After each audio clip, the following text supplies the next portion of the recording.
Hi, this is Katie Weeks, a close to my heart independent consultant, and I am here today to show you a card that I made for my Hostess Club members. They got a card kit with all the pieces to assemble this card. Okay, so I am going to show you how to assemble the slimline card that I made. If you are in my Hostess group, then I put together little card kits for you, and I'm going to show you how to assemble these. I want to let you know I used with the Bloom and Grace paper packet. I also used the following stamp sets: Animated Butterfly Kisses, border tab with the border tab thin cuts, and the animated sentiments, and then the Bloom with Grace paper, of course. And you can see the butterflies and the sentiment, happy birthday. Hopefully that shows well on the camera. And then I put a sentiment on the inside. So you'll get all the parts to make this card. And it's pretty fast and easy. You will need some 3D thin 3D foam tape to assemble it. I'm going to go ahead and do the inside first, just because it's easy and quick, fast. You have butterfly kisses and birthday wishes, that sentiment. And you can put it wherever you want on the inside. I put it to the left just so I had room to write on this right-hand side.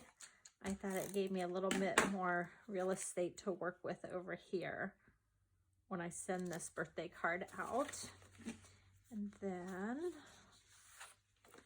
I'm going to put down this layer.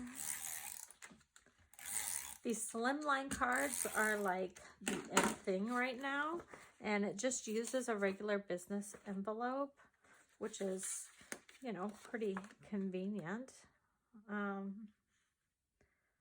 I happen to cut the background or the card base 9¼ by 8, and I scored it at 4. I see some other ones cutting them at 8½ by 7½ and scoring it. I just made this one nice and large because I knew I had a lot that I needed to fit inside. Okay, so this next part, I'll show you how I did it. I put this frame on to try to figure out where I would want it, and then I glued this piece inside it, and then that's how I decided exactly where to stick this one down to start. So a nice even, if anything, a little bit to the left so you have a little bit room for that pull tab is how I lined mine up.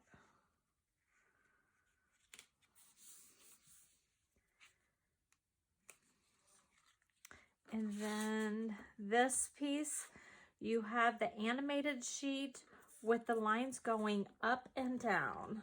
And I used some tear and tape. I don't know what you like to use. This is super, super sticky. I don't know if you can hear my husband. He's working from home and he likes to talk loudly.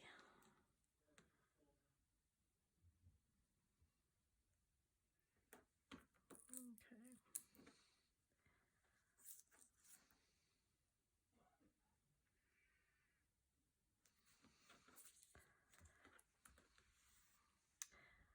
And you need this to go around all 4 sides.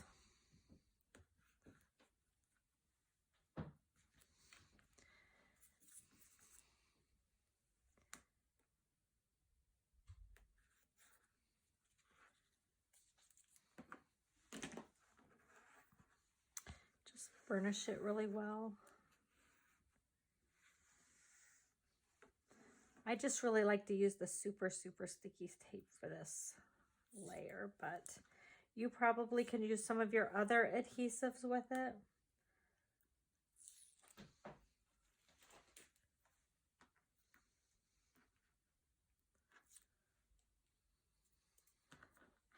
And you want to make sure that these lines go perfectly up and down,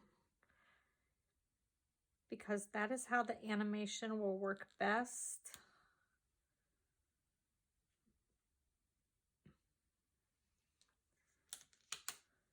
And when I stamped it, I made sure it was going perfectly up and down as well.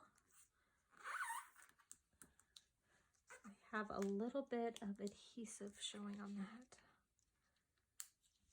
Okay. I'm going to show you how to get the sticky off.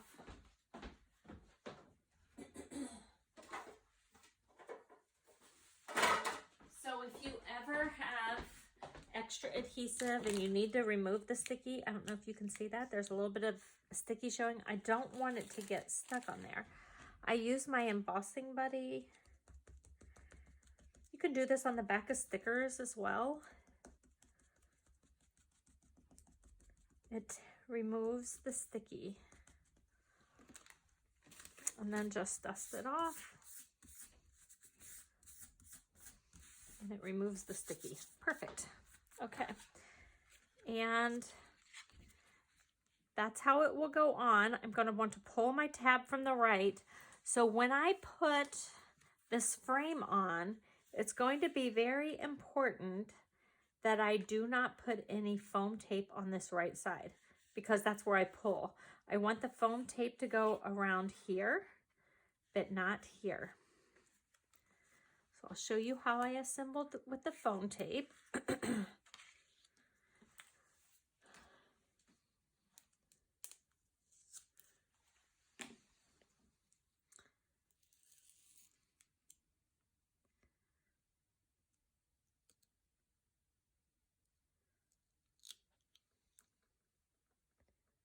Hard not to get my head in this because I'm trying to get right over top.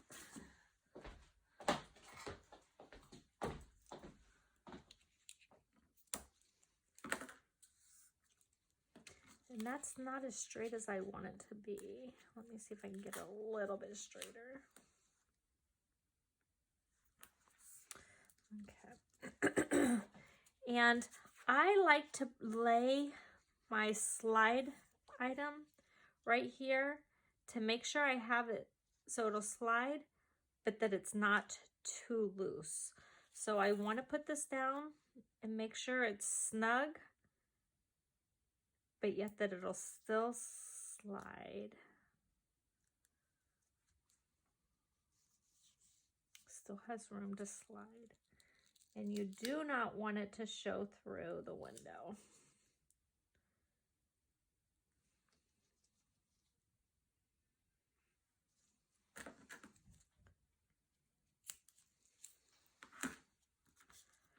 This doesn't have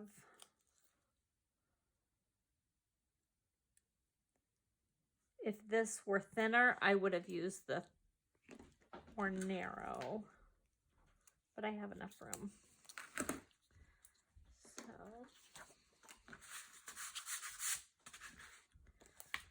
I'm going to remove my backing.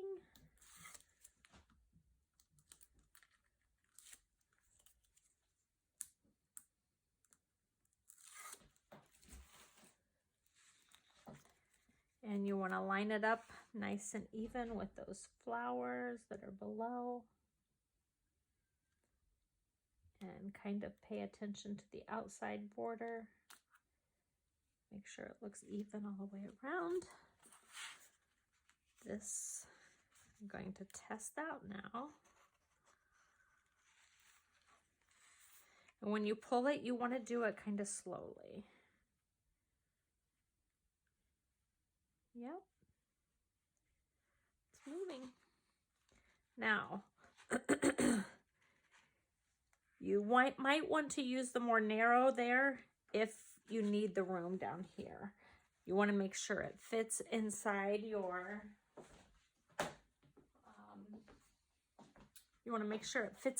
envelope. So when I come here and look, it's going to be very tight. I don't know if it's going to quite fit in the envelope. So what I'm going to do is take and just cut off a tiny sliver from this side. Sorry, my cutter is out of camera. Sometimes you need to shave off just a snippet so you can make it fit inside your envelope. And that will probably fit much better, which is why I kind of notched this frame.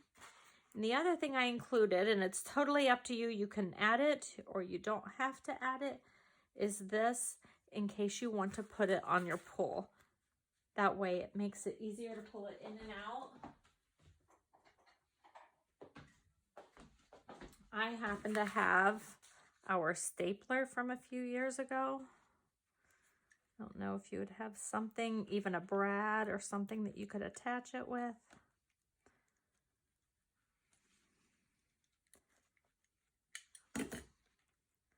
Probably be easier if I took it out to do this part, right?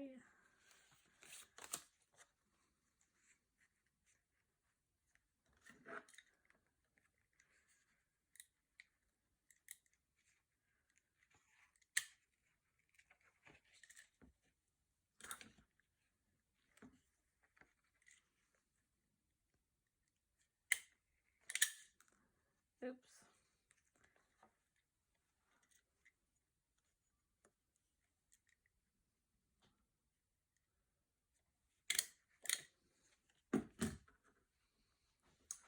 And if you need to trim those, you can. And that's pretty much all there is to it. It's a really quick and easy card to assemble.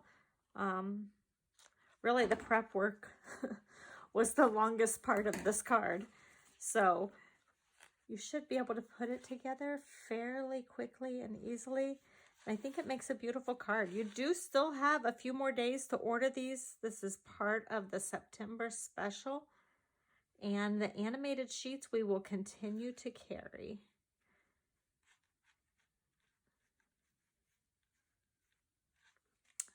Thanks. Bye. If you've enjoyed this and you would like to get some more crafty ideas, please subscribe to my channel and turn on all the notifications. And remember, you can get your crafty supplies at kati.ctmh.com.